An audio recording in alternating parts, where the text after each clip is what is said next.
This evening on ENN Tonight. Early voting kicks off in North Carolina. Tim Walz encourages voters to get to the polls.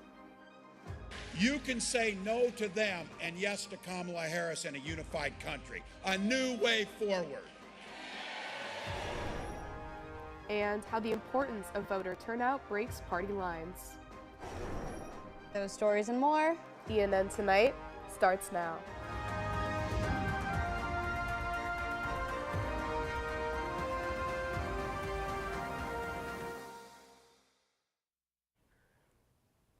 Josh Stein spoke to Alamance County Democrats about increasing public school funding and his plans if elected. Good evening, and thank you for joining us for ENN Tonight. I'm Abigail Hines. And I'm Abby Gravely. Josh Stein, Democratic candidate for North Carolina governor, came to Alamance County to discuss several key issues in his campaign. During a visit to the Alamance County Democratic Party headquarters, I spoke with Stein on how his policies will impact the local community. Josh Stein's visit to Alamance County highlighted several key issues especially important to the local community. Alamance Burlington School Systems is seeing a competitive race for their school board, with candidates giving special focus to their current financial struggles. During his visit, Stein discussed his plans for increasing public school funding. Where our public schools are excellent and our teachers well paid. Any current or retired teachers in the room?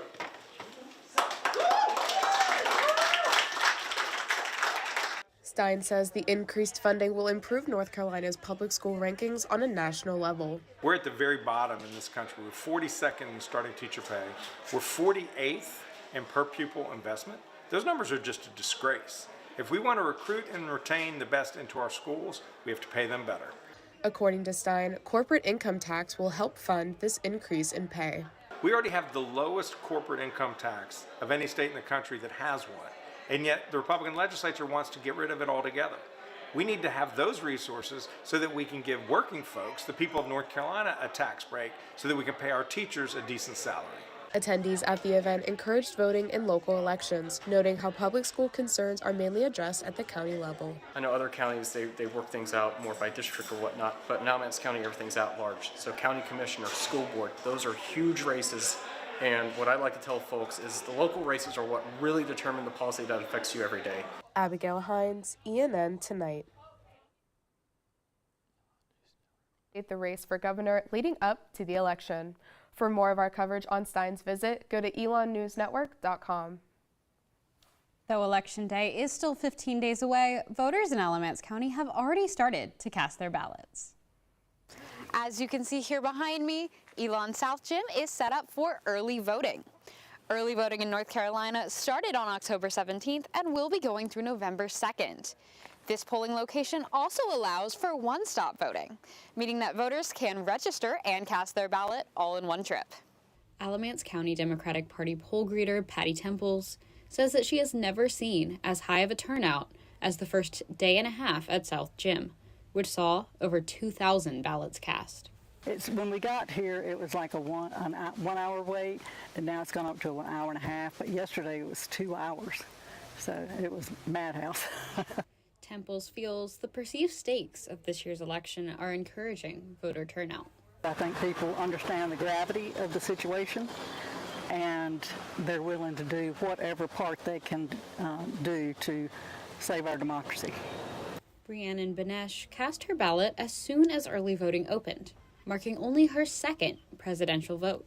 I saw where Georgia's first day of early voting broke records, and I was like, I want to be part of that, you know? Benesh decided to vote early so that resources could be spared for undecided voters. Abby Gravely, ENN Tonight. With the start of early voting comes the final chance to influence voter decisions. ENN's Fiona McAllister has the story on two advocates who are using their last chance to persuade others at the polls. I am here to promote the GOP candidates, hand out brochures. I feel that we need to get people to vote Democratic. On the first day of early voting, advocates for both the Democratic and Republican parties didn't waste any time trying to gain last-minute votes. The earlier the better, because we can get the votes counted quicker, hopefully, this way they can't, the Republicans can't figure out another way to try and steal the elections. The other side claims democracy is at stake, and I believe it is if we don't elect Republicans. Though they disagree on candidates, both Parisi and Holt find a common ground on the importance of voting. Last election, it's just as important as always. If we don't vote, you just don't have a say in our country. You guys got to vote for your jobs. You got to vote for your jobs, for your livelihood, for your rights.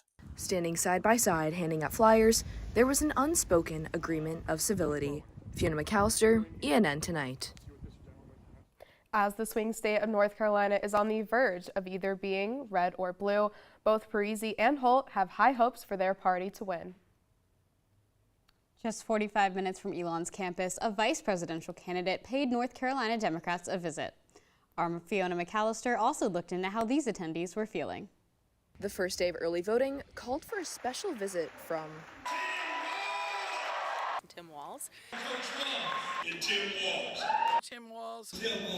Democratic vice presidential pick Governor Tim Walz's visit to Durham meant hyping people up to cast their ballot and cast it blue. Stakes in this election are so high, and you know it. Some of you are this from folks in your life.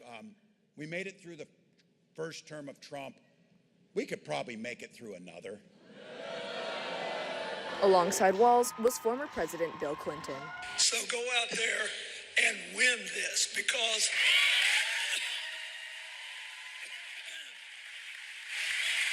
your country needs you. Walz and Clinton aren't the only ones encouraging people to vote. Now, if you don't vote, you're satisfied with the status quo. You're just satisfied. But go out and register and vote. Fiona McAllister, ENN Tonight. Republican presidential nominee and former President Donald Trump visited Greenville, Concord, and Asheville, North Carolina earlier today. Trump visited Asheville to see the devastation of Hurricane Helene firsthand. During his visit, Trump said he is in favor of giving more federal aid to Helene victims. Trump also claimed FEMA mismanaged funds with its storm response. He will be in Greensboro tomorrow to hold another campaign rally in the First Horizon Coliseum. Doors open at 3 p.m. and Trump will speak at 7 p.m. Check out our website for continuous coverage from the campaign trail. I'm here live in Chapel Hill just minutes before two political activists are taking the stage. And up next, we'll discuss the impact of misinformation on elections with PolitiFact reporter Maria Ramirez Uribe. You can take Link Transit to Burlington, Graham, Mebane, Gibsonville, or within Elon. Elon University students and staff can ride Link Transit for free after showing an Elon ID. Blue Route 3 comes by every 90 minutes Monday through Friday with certain hours on Saturdays. And for more information on Link Transit, please call 336-222-5465 or visit the Link Transit website. Whether it's our stories, the warmth of our laugh, or our family's secret sauce, we all bring something different to the table. So make some space. The power of connection is waiting right outside your comfort zone. Learn how you can help strengthen your community at belongingbeginswithus.org/teamup.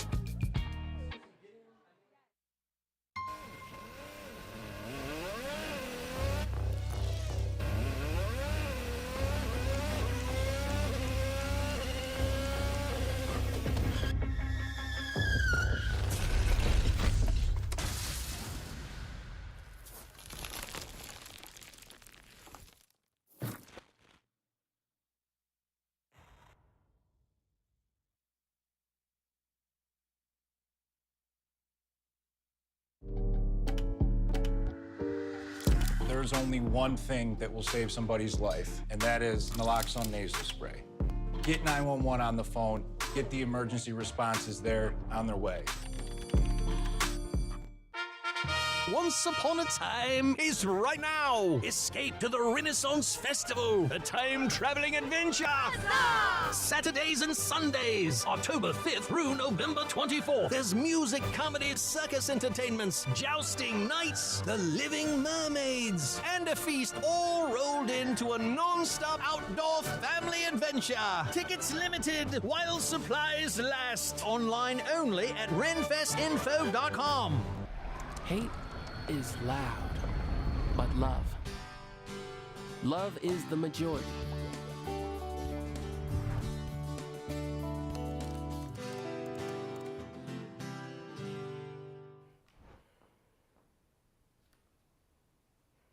Republican activists Charlie Kirk and Vivek Ramaswamy are currently touring around the U.S. on their You're Being Brainwashed tour, with their current stop at University of North Carolina at Chapel Hill. ENN's Fiona McAllister is live from Chapel Hill right now as doors are opening. Tell us, what's it looking like out there? Thanks, Abigail and Abby. I'm here in Chapel Hill, and right behind me, students are lining up and filing in to watch Charlie Kirk and Vivek Ramaswamy, two Republican activists, take the stage and answer questions from students. They're currently on Kirk's You're Being Brainwashed tour with his organization, Your Turning Point USA. Students are lining up, just itching to speak with Kirk and Ramaswamy. Kirk is a well-known conservative activist with a huge social media presence. And Vivek Ramaswamy is an American entrepreneur. In 2023, he declared his candidacy for the Republican presidential party. And some students say they're excited for these two to share what they have to say. I love their passion. Everywhere I see them talking to people, they're always so passionate. And they're able to just have discourse with people, because, you know, like Charlie always says, when civilizations stop talking is when violence happens, and I think they do a great job of talking to people. I'm excited to see how this is turning out, especially as so many people are already filing right behind me. That's all I have. Now back to you at the desk. Thanks, Fiona. As this year's election season ramps up, students gathered to learn about tracking money in politics. Our Alice Morrissey has the story. Open Secrets is a database website focused on tracking donations given to political parties and campaigns. The executive director, Hillary Brosseth, opened up to Elon students about her work and the role of funding in political campaigns. Our mission is to track the flow of money in the American political system. And the way we do that is that we pull in a lot of different data sets and make those data sets available on our website for policymakers, journalists, storytellers, and the general public to be able to access and connect the dots on how and why decisions might be getting made in government. Brosseth spoke with students about topics ranging from donation demographics to the importance of transparency and democracy. Our work is in our most critical moments right now, leading up to the presidential election. Open Secrets encourages students to have informed opinions through understanding where political funds go, especially as they head to the polls this November. Go to our website, discover the data. So much happens in politics and money's role in politics. Alice Morrissey, ENN Tonight. Joining me this evening to discuss the election and misinformation is Elon alum and PolitiFact reporter Maria Ramirez Uribe. Thank you so much for joining me. Thanks for having me. Of course. So as a professional fact checker, what kinds of trends and patterns are you seeing in this year's election?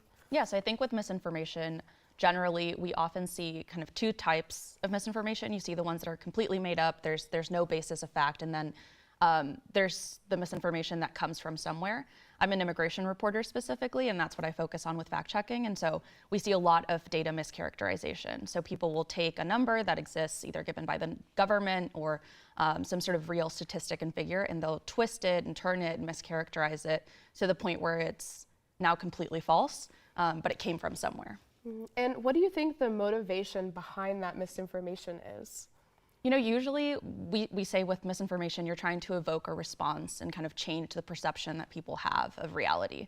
And so there's misinformation, which is when people are unknowingly spreading false or misleading information. And then there's disinformation when people know what they're spreading is wrong, is false, and they're kind of doing it with a malicious intent. And in that case, you're really trying to change people's perception. And looking broadly, what are those big negative impacts you see from misinformation on the election? I think there's a lot of mistrust in the way our elections work, and I think that was really built out during the 2020 election with a lot of the misinformation around alleged fraud, which did not happen during the 2020 election. And so I think we're starting to see that again. We're starting to see the planting of seeds that this election could also have some sort of unreal fraud. And I think anytime you're casting that level of doubt on a country's institutions, you're putting democracy at risk. And for people who are unfamiliar with PolitiFact or have not used it, what are some tips you would give them in using that resource when it comes to finding information on candidates or just the election in general? Yeah, I think generally anytime you're scrolling on social media, you're listening to a candidate speak and they say something that makes you question whether or not it's real, or maybe it sounds really exciting or really frightening, it evokes that kind of big reaction in you. You should probably stop and Google it and research it. You can go to our site specifically and kind of find that real information. But I think it's just important to sort of take a second, really think through and research the facts, and then learn about the topic before you reshare it or tell somebody else about it. Absolutely. And thank you again for joining us. Thanks for having me. If you would like to hear more from Maria, she will be speaking about her work at PolitiFact as part of Elon Alumni Voices Speaker Series. Up next, an injured football player's journey back to the field.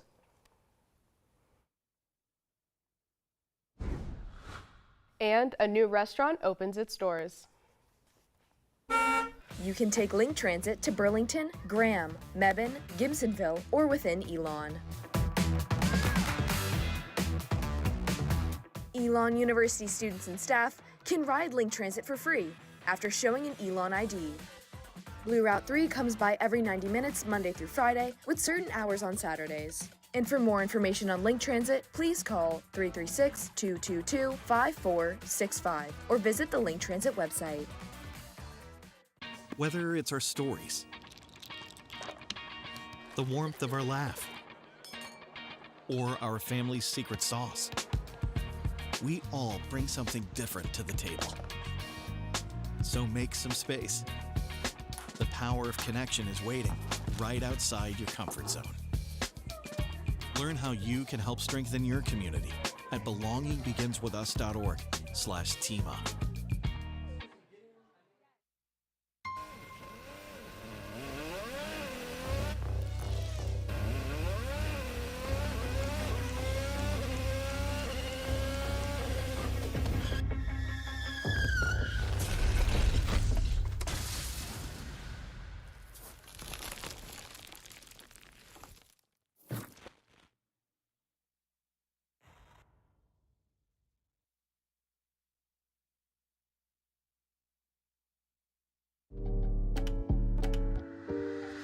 There's only one thing that will save somebody's life, and that is naloxone nasal spray. Get 911 on the phone, get the emergency responses there on their way. Once Upon a Time is right now. Escape to the Renaissance Festival, a time-traveling adventure.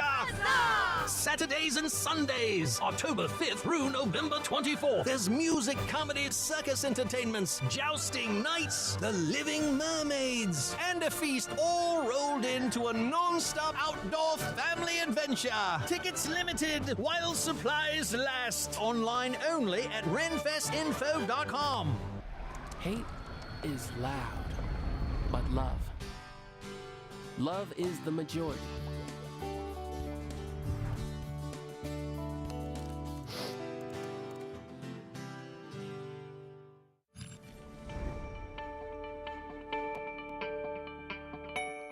Welcome back. The sunshine is sticking around, but now it's time to turn up the heat. Finally, some warmth to go with those sunny skies. Tonight we will see clear skies with calm winds. By 11 p.m., temperatures will be 50 with overnight temperatures hitting a low of 43 degrees. Now for your Phoenix 5-day forecast. Tomorrow and Wednesday will be in the high 70s with lots of sun.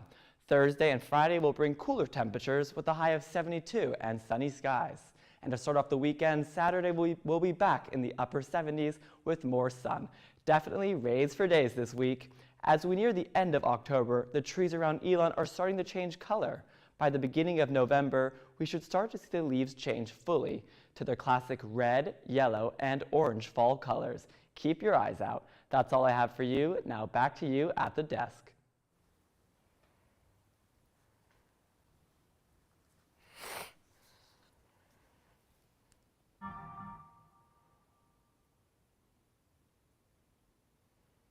Almost 4,000 college athletes experience a season-ending injury each year. Our sports editor Miles Hayford has more on how injury affected one Elon football player.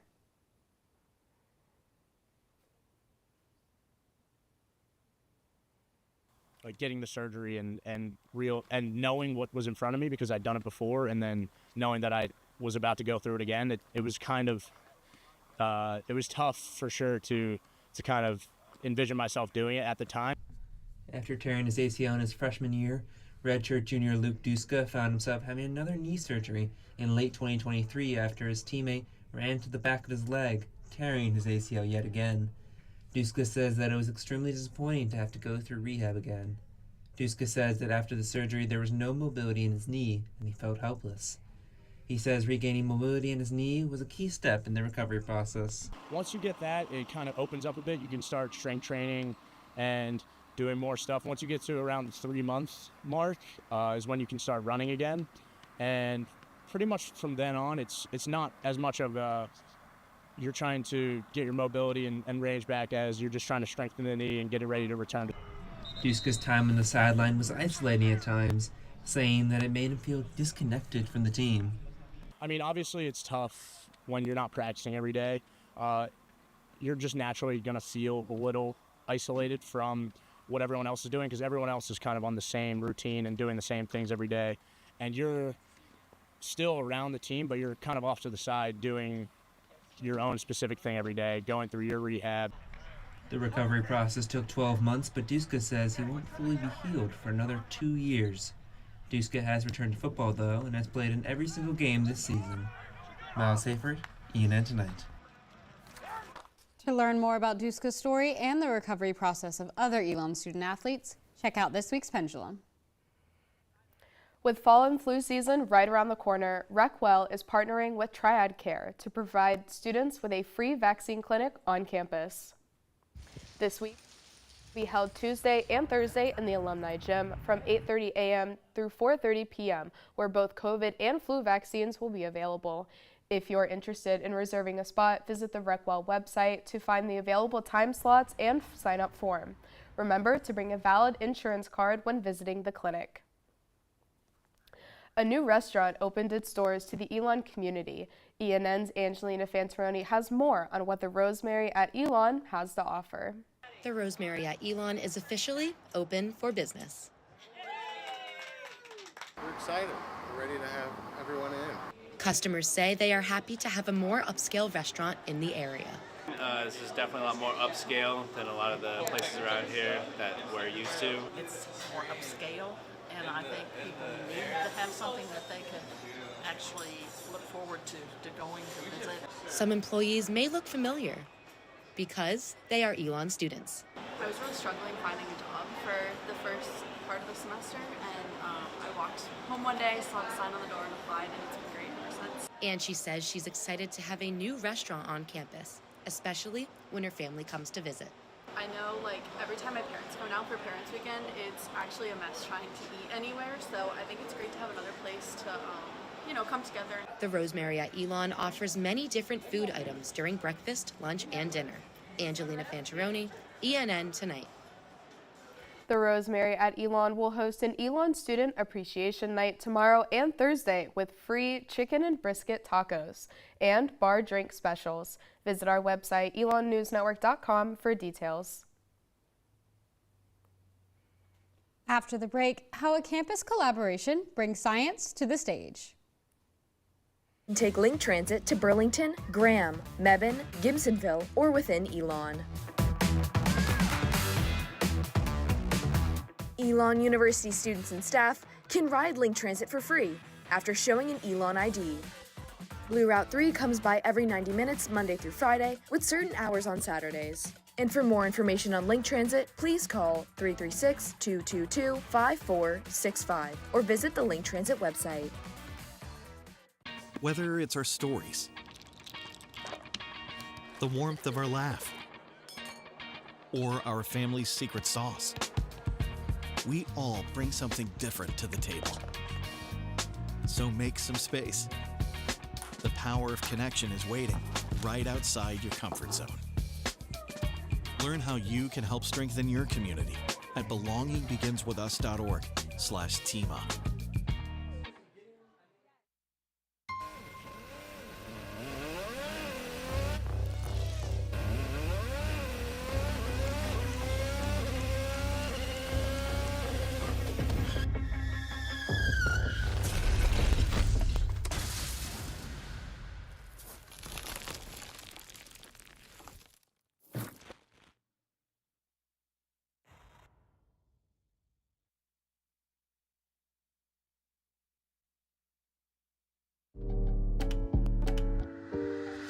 There's only one thing that will save somebody's life, and that is naloxone nasal spray.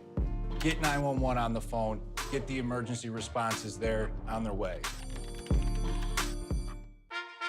Once Upon a Time is right now. Escape to the Renaissance Festival, a time-traveling adventure.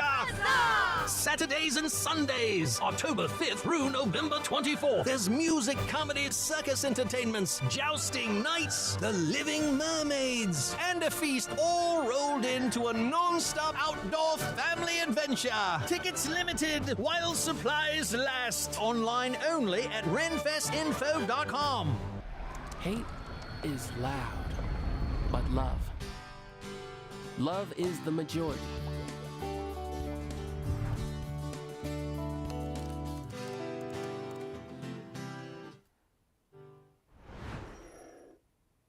As Elon's production of Legally Blonde prepares for its opening night this Friday, Elon engineering students are putting the final touches on the robotic dogs that will bring the musical's beloved canine characters to life. This is kind of magical. When old college friends Courtney Liu and Blake Hammond met again during new professor orientation 2 years ago, they talked about doing a STEAM project together. Now, they're 4 days out from 2 robotic dogs making their debut appearance during the fall main stage musical Legally Blonde that Liu is directing. Senior Emily Stober, who plays Elle Woods, said a production using robots instead of live animals or puppets was an uncommon and exciting element for the actors to adapt to. That I was just blown away, because I obviously, like so many other people, I had so many questions about what these dogs were going to be, but like seeing it move for the first time, I was like, oh, this is going to be a lot of fun. It's better than I expected. After months of work, senior engineering major Zoe Sherpier said the tiny aesthetic touches are the last part of preparing the dogs for the stage, including airbrushing the fur for texture variety and shaving at the legs. Sherpier built shells of artificial fur and dog features to make the robots' outsides as realistic as possible without falling into the uncanny valley when people are repulsed by what resembles a living thing but is slightly unrealistic. Their reactions have been so much better than I was expecting. They're all like, oh my gosh, she's so cute. It warms my heart when other people can appreciate how adorable our little robots are. Hammond said because Elon's engineering department is only 2 years old, it has more flexibility to take on creative projects such as this one. Other engineering programs would be more set in their ways, and they'd be less open to, a new professor like myself just charting a path through an unknown territory like this and kind of taking a risk too. Stober said she expects to see performing arts collaborations with more departments in the future. Catherine McDonald, ENN Tonight. Legally Blonde the musical is set to hit the stage this Friday at McCrary Theater. The show will run from October 25th to 27th and October 31st to November 2nd. Tickets are $15 or free with an Elon ID and are on sale now at elontickets.com. Well, that's all the news we have for you this evening. Thank you so much for joining us. Head over to our website, elonnewsnetwork.com, for stories, sports, and more. We now leave you with how a local organization is giving back with a spooky attraction.